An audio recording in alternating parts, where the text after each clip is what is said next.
Hello, I'm Donna Collins, Executive Director of the Ohio Arts Council. Today's conversation stems from the Arts Beacon of Light, Finding Hope in the New Normal, a project inspired by our board member, Tina Houston. Through the Ohio Arts Beacon, we aim to give our artists a place to share, connect, and cope with the challenges presented by COVID-19. We hope to inspire you while giving artists a platform to connection, expression, and encouragement. We hope you'll sit back and enjoy the conversation. So let's get started. Today, I'm joined by Ohio teaching artist Candace Mazur-Darman. Welcome, Candace.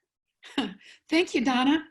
Candace, we're thrilled that you were selected to be in Ohio's teaching artist roster this year, a partnership of the Ohio Arts Council, Ohio Alliance for Arts Education, Ohio Dance, Art Possible Ohio, and the Center for Arts Inspired Learning. This online teaching artist roster represents Ohio artists who demonstrate artistic excellence, the ability to integrate academic content, effective classroom management and student engagement, and strong communication with education, arts, and cultural partners.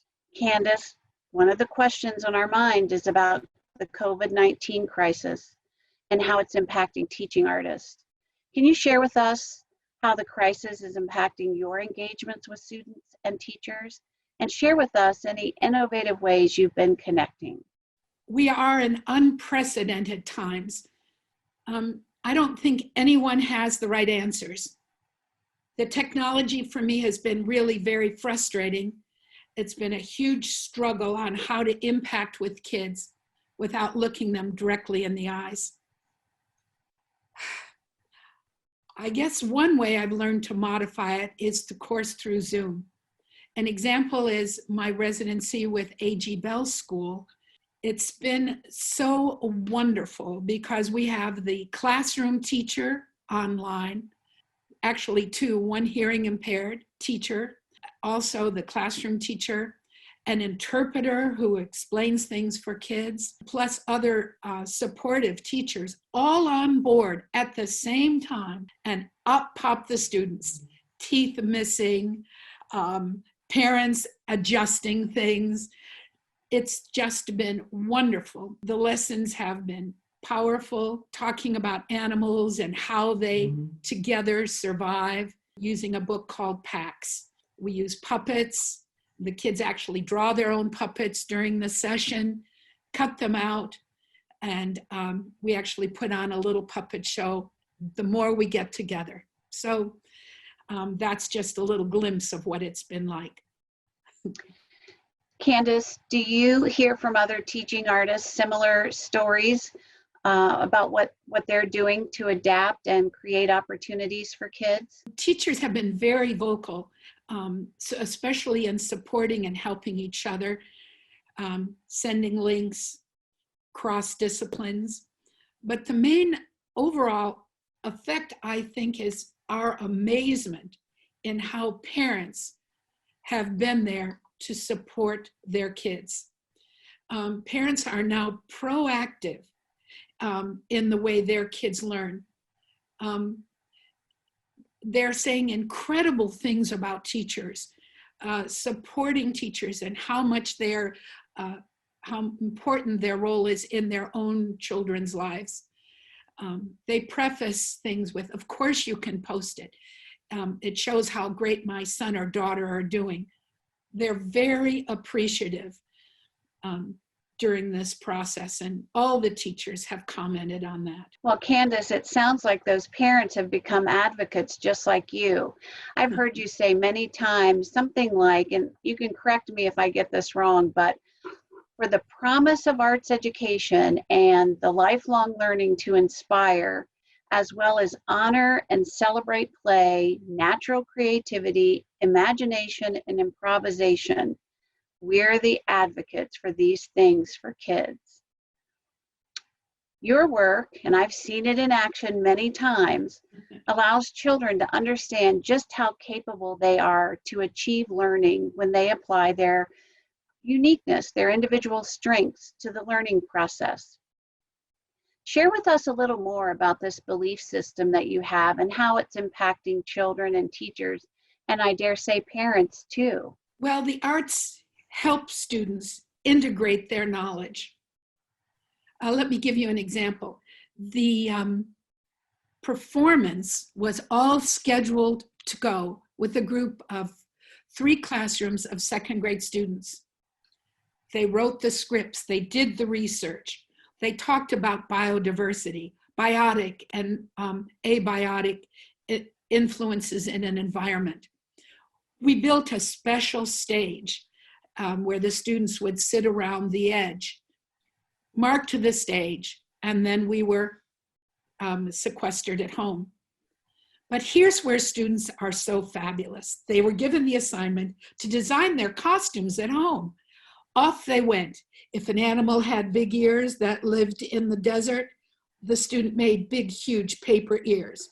A scorpion, an explorer from the 1300s that first came from Spain to discover the Amazon rainforest. And they all designed their costumes. They were sent to my home, and I was able to spend time and evaluate the value of the beautiful costumes that they had drawn, they had created, they made. Even one was recyclable character that was covered with things polluting the ocean, and how a scuba diver came down and rescued all the animals from the coral reef. I can imagine the joy you felt when those costume pieces arrived at your home. Exactly. And how wonderful that parents were willing to do that to make it a true learning experience for everyone. Thank you for that.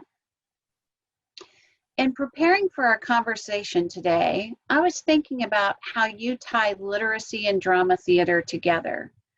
Would you mind sharing with us a few of your favorite books that families and teachers can be reading with their kids, and why they're a good fit for right now as we're all living in this new normal?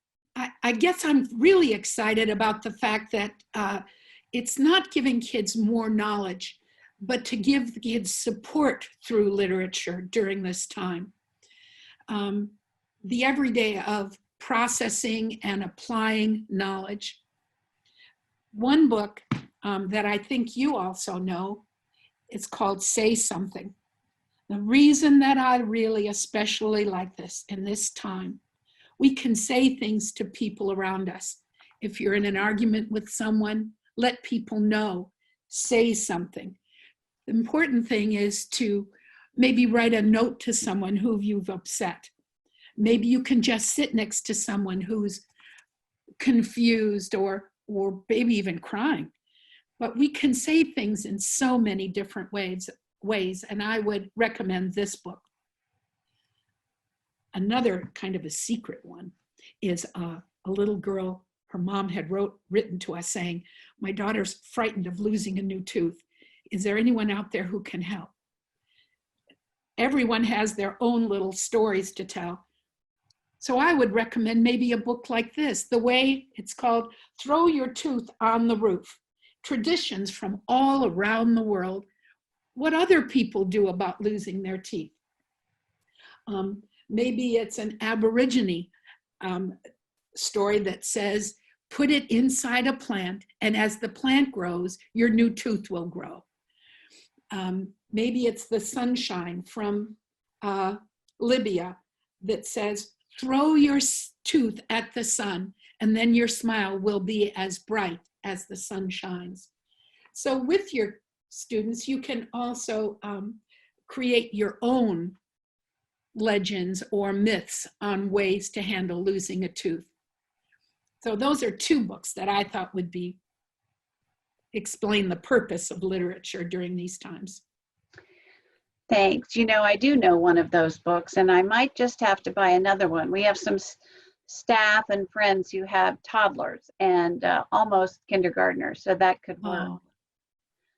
So Ohio's teaching artists, like all of us, are following the stay-at-home executive order. And Candace, as you know, I follow your work through the Ohio Arts Council's Teach Arts Ohio program. And really, I have enjoyed seeing so many of those classes. But one I would like you to talk about is from Indianola K-8 Informal School. I think it was the Whitehall Library this past winter where you shared a wonderful performance with the entire community. The community room was actually packed, and I was outside the doors for quite a while as you read to the students, and then we were able to see their art making and some performances. Will you share a little bit about that and why it was important for you and the students and staff? I think it's important because the whole arts team contributed. The woman who, Laura Smith, who is the music teacher at the school, she came in and performed and got the audience singing. The dance teacher brought a group of students to also perform and make the experience come alive. Anne Cole Lowe, who was important during the Harlem Renaissance, she designed Jacqueline Kennedy's wedding dress. And as she brought them in, she was told to go to the back door because that's what was done.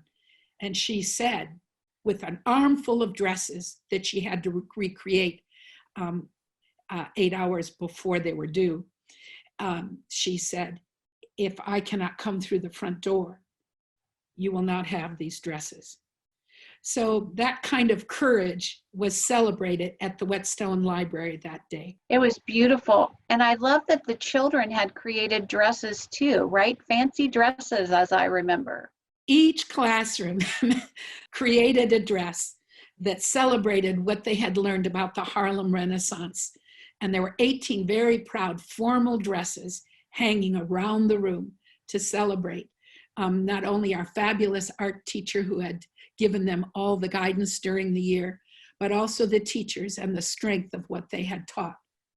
Well, it was beautiful. And thank you for reminding me of the name of the library. Thank you for that.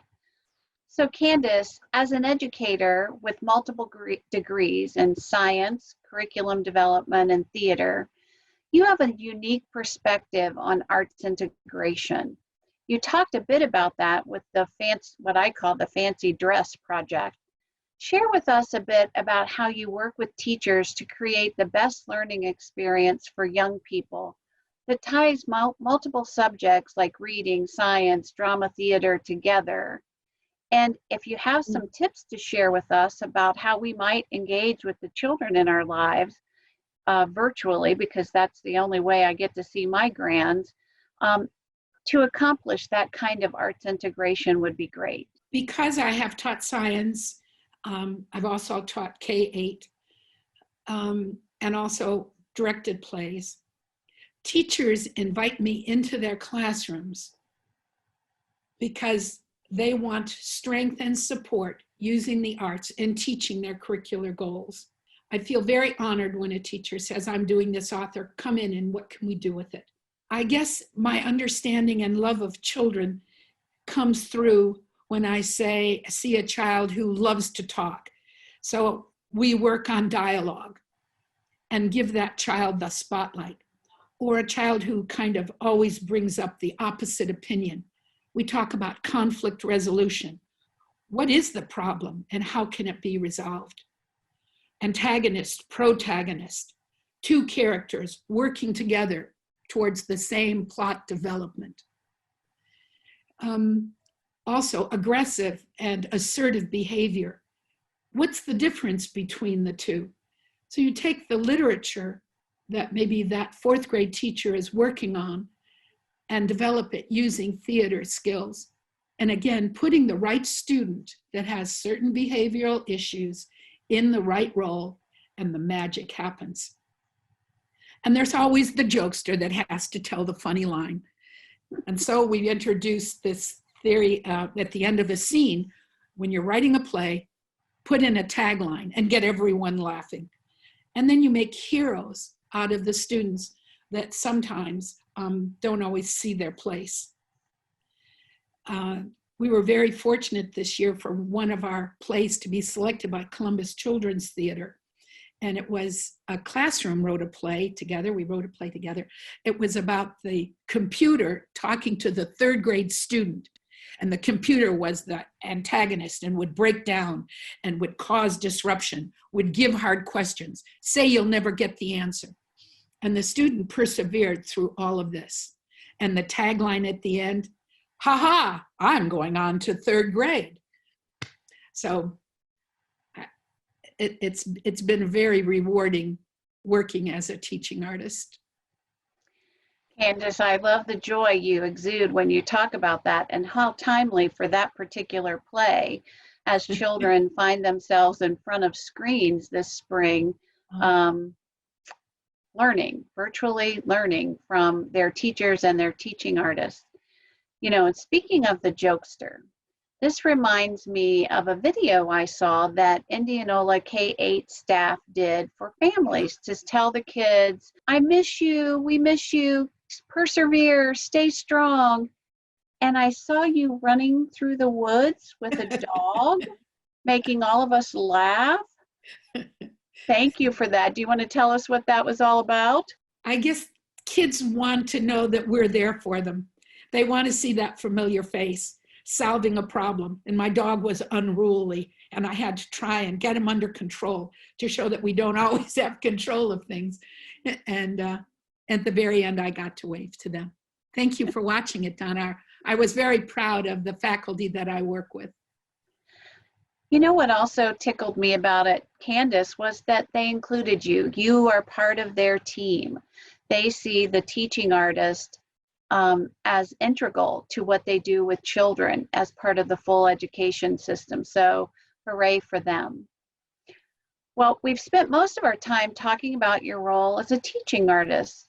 I'd also love to know what you're doing for yourself to stay inspired, to be engaged with the world, and to feed your soul so that your heart remains steady and focused on the future. I believe mostly in family. I feel very lucky that my daughter and my wonderful son-in-law are here. I see them purposefully engaged and caring about their work. And to have them here has been monumental to me. There's so many things in my life that I guess I haven't really valued as much. Time to look at those closer. The dogwoods opening up and blooming for the first time. Exercising when I'm just tired from a hard day's work. Now I take time to exercise. Also eating food that's just a little bit more nutrition and a little bit smaller portions. Baking that pear tatin. And I guess allowing all my friends in my life on a focused time period just broadens my horizons. And I want to thank you for this opportunity of being with you, even though you're so far away, Donna. Oh, Candace, I'm not sure I can wrap us up here. You're giving me some little heart palpitations. That's so lovely. I hope that we can all hear your words about exercising a little more, eating a little more nutritiously, paying attention to the beauty around us. You know, we're usually driving around, running from one meeting to the other. So thank you. Those are great, great reminders. This has been a wonderful conversation. And Candace, we thank you for being with us today. You are a beacon of light. And together, we're finding hope in the new normal. To our audience, if you want to know more about Candace and her work, you can visit the Ohio Arts Council's website at oac.ohio.gov, click on resources, and then there you'll find the teaching artist roster. Candace is joined by 40 plus other teaching artists who are equally as committed and caring and motivated to help children be motivated for learning in and through the arts. For more inspiration and stories from our Arts Beacon of Light, Finding Hope in the New Normal project, we welcome you to visit the Ohio Arts Council at oac.ohio.gov/Ohio Arts Beacon. You can also follow the OAC's project, Arts Beacon of Light, on Instagram at Ohio Arts Beacon. We hope you will submit stories and share the light in the world with all of us that you create as artists. We need you. Until next time, let's all find hope in the new normal and remember, the arts in Ohio are better when we work together.